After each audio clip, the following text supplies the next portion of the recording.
All right, so I've changed the name of the Facebook page to the Intergalactic Church of Neo-Swedenborgianism, and I would like to explain a little bit why. Uh, One reason is that, as I say, this is rational and logical, so it is not a belief. But I am talking about the afterlife. I'm talking about the spirit world, etc., etc. And so, God in heaven, these are churchy topics. So I didn't want to run away from the word church. And so that's the church part. The intergalactic part is a little more interesting because, as I've said, this is the old magic shop. I live in the old magic shop. My grandfather and grandmother ran the magic shop. And there's a book we produced called Impromptu Magic by Martin Gardner. Martin Gardner was a mathematician, an outspoken skeptic, and he wrote something about Swedenborg that's very interesting. So anyway, I'm getting at the intergalactic part. So I changed Neo-Swedenborgianism to the Intergalactic Church of Neo-Swedenborgianism. So I've already talked about Neo-Swedenborgianism. I've explained the church part.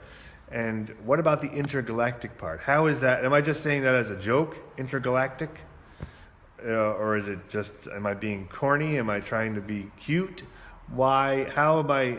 And the answer is no. The answer is I have a specific defense for calling this project intergalactic. And it relates to Martin Gardner, who has been here, right in this room.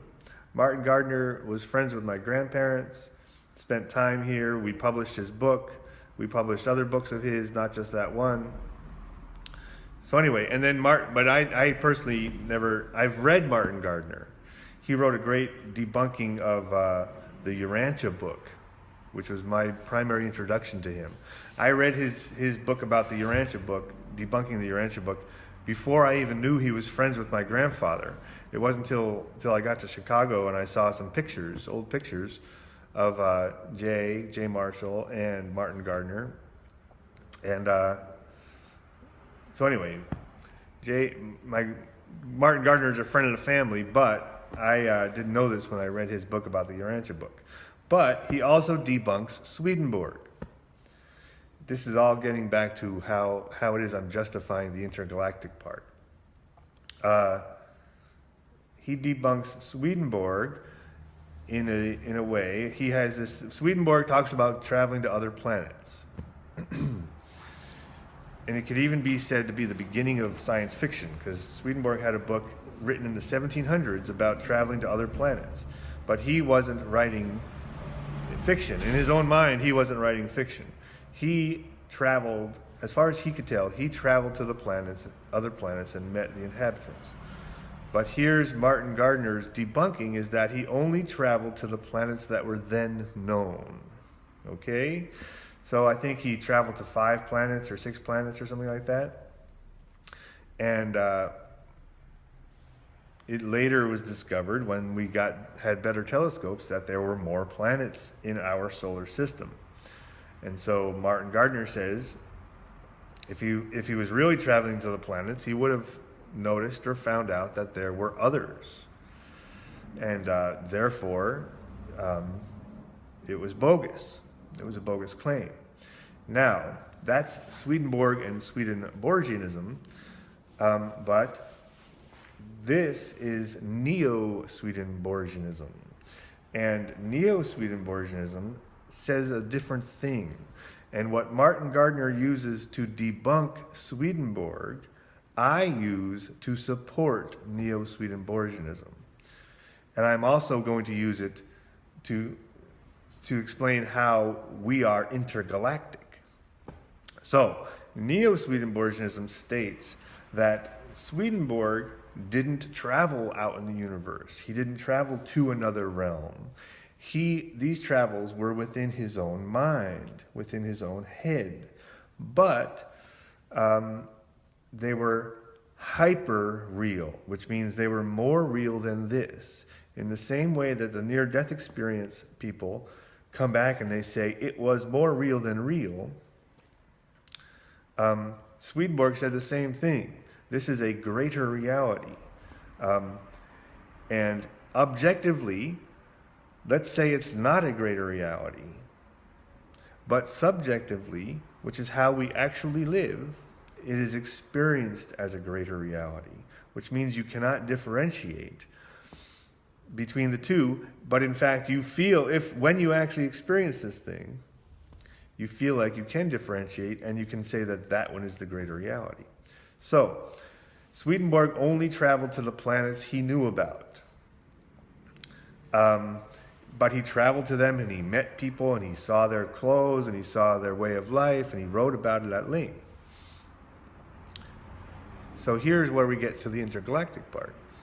Today, even, I'm interested in astronomy. I'm what you would call an amateur astronomer. I own 2 telescopes, but I'm not some kind of PhD in the subject. It's just kind of a hobby, like a lot of people.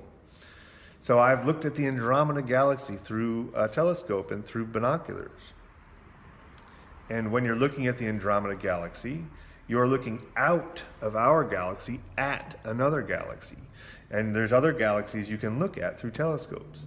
And so what I'm getting at is that in Swedenborg's day, the Andromeda galaxy was known as the Andromeda nebulae, a spiral nebulae.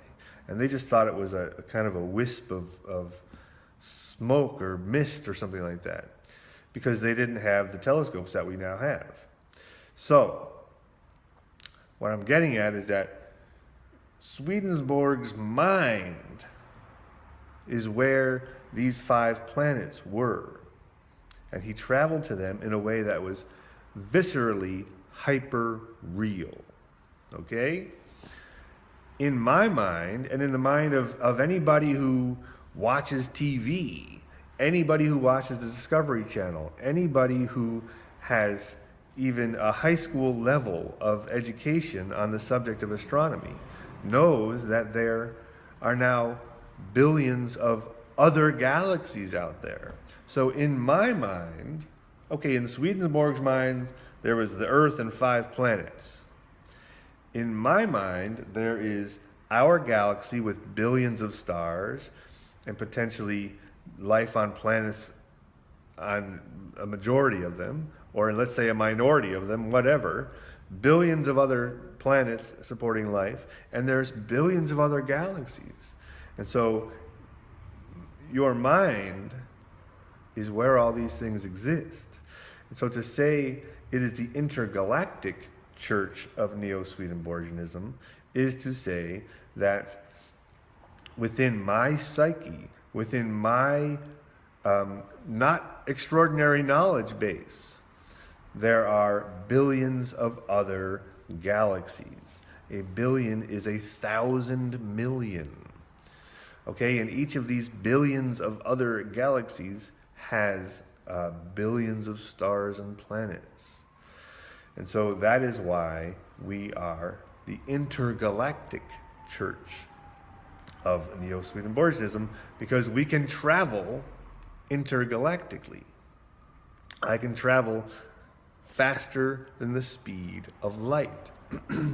I can travel to the Andromeda galaxy in my imagination. We're talking about, right? We're talking about the human mind. We're talking about the human psyche. We're talking about neurophysiology.